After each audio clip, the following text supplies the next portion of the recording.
घरातल्या लेकरांच्या पण डोळ्यात पाणी आणतो. म्हणजे आमच्या लेकरांच्या डोळ्यात पाणी आणायचं म्हणजे काय करणार तुम्ही? गोळ्या घालणार आहेत का? कुठं थांबू सांगा, या तुम्ही रिव्हॉल्वर घेऊन कुठं गोळ्या बिळ्या घालायचं का? काय आमचं जर एखादा शहीद व्हायचं असेल तर होईल, आम्हाला काय त्याचा फरक पडत नाही. परंतु सगळ्यालाच बघतो आणि ठेवतो आणि ही कुठली भाषा आहे? माझी या ठिकाणी महाराष्ट्र सरकारला, केंद्र सरकारला नम्रतेची विनंती आहे.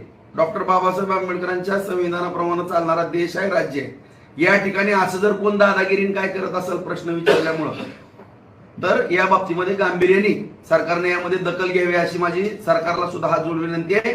आणि सगळ्या तमाम मराठा बंधू भगिनींना सगळ्यांना नम्रतेची विनंती आहे. सगळी माहिती घ्या, त्या अंतरवाली सराटीमध्ये माहिती घ्या, त्या भागामध्ये माहिती घ्या. बांधवांनो, खरा चेहरा तुम्हाला लवकरात लवकर उजेडात येईल. आणि मला पण काय आता माझ्या काय मुलाखती झाल्या, मला काही विषय माहित नव्हते, पण काल 300-350च्या दरम्यान लोक मला त्या भागातले भेटून गेले. काही वस्तुस्थिती सांगितलेली आहे.